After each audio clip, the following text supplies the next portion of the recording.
Greetings. First and foremost, I would like to extend a warm welcome to all those watching my video right now.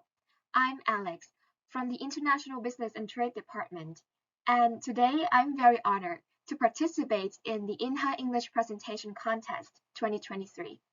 I want to take advantage of this opportunity to speak up about a matter of immense importance, but I believe we tend to overlook it, which is our stance on a super-age society. So firstly, what is a super-age society?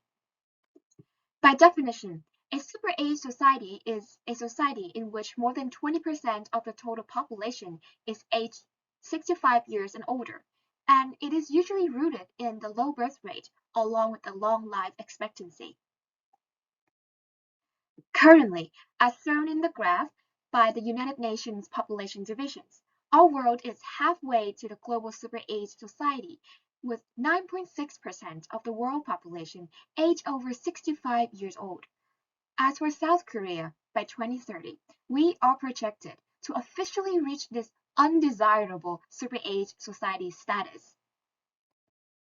So super-aging in South Korea is said to be unstoppable, but mitigatable. With that in mind, governments have been trying to come up against this issue with several initiatives, such as offering financial incentives to boost the low birth rate, which hit a world record low of 0.78 babies per woman. They also try welcoming more immigrants to elevate the shortage of workers, or creating age-friendly infrastructure and activities to involve the elderly in the common social life. However, three key challenges are hindering the effectiveness of these policies. Firstly, despite the government's generous child support that can be up to millions of Korean won, many citizens are hesitant to have children due to the unrealistic and rigid standards imposed by the Asian society. The cutthroat academic ladder and the competitive job market place significant mental and financial burdens on parents, making them view parenthood as a daunting chapter of their life. No matter how much of the government financial support it is, it can never outweigh that burden.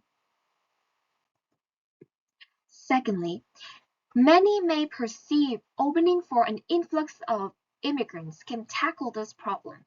However, relying on immigration as a solution should only be a temporary measure for sustaining the economic growth, because immigration can help with contribute to a country's overall GDP. However, it can lead to a multitude of underlying social problems, such as discrimination towards foreigners or loss of native cultural identity. Thirdly, while the government facilitates the elderly's participation in society through various programs, there's a need for true inclusion. What I'm saying here is we are only recognizing the presence of older people by giving them priority seats in public transportation or building lifelong education centers. However, the rest of society, especially the young ones, who are the main agents for change, are too caught up with their business to go to such places and interact with the elderly. They consider the elderly to be living in a separate world, perpetuating the stigma that they, the elderly, are a burden, and this creates a generational disconnection, which hinders our ability to support the aging population and make a super-age society a matter to be overlooked, as I said in the beginning. So young people must actively engage with the elderly to foster genuine bonds, which is the true inclusion I'm talking about. So from my side, as a primary proposition, I believe, first of all, we should change the social dynamics around building families and raising children to increase the birth rate. Social media, especially given Korea's high rate of active users, can play a crucial role in shifting the social standards. So instead of promoting what is to me, unrealistic standards that make everyone become so insecure about their own lives, Social media should focus on light-hearted and relatable content that celebrates individuals' efforts and struggles, irrespective of their backgrounds. We should stop directing society to reach the unreachable standards. We have lived long enough as a society to acknowledge that only a few of us can manage to be outstanding, to be envious of. We are not born to become the next geniuses, the next world record breakers, or the next change drivers. We are born with different backgrounds. And as long as we're trying our best to improve ourselves and contribute to the society somehow, we are enough. And social media should be the platform to spread this message. And this content, I think, may not get many views at first, but it will touch the people's heart, comfort their soul, and make them feel more confident and safer, and of course, more secure. And only when people feel secure and safe by the social standards, will they start to build a family and nurture children. And secondly, the government should promote programs that bridge the generational gap, allowing young people to actively participate in shaping a super-age society.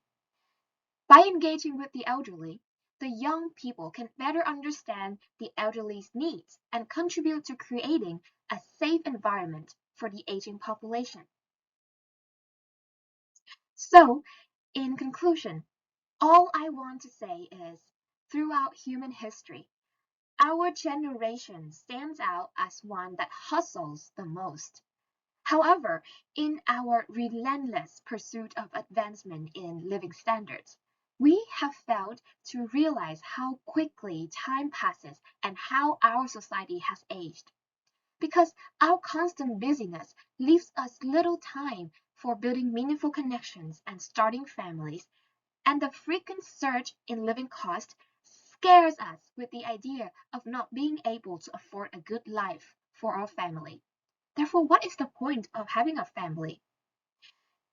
So we, in this age, we exhaust ourselves in the rat race and make settling down so expensive only to realize with all that money, we would still not be able to afford to buy a little more time for our entire humankind existence.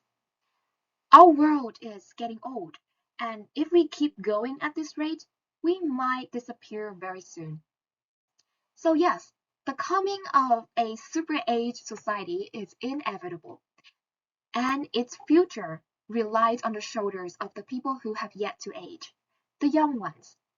Therefore, it is high time we stopped directing young people to chase the material-centric lifestyle and started educating young people on the aging of the world as well as their own. And this is the stance that we should take on the matter of a super-age society. Thank you for your attention.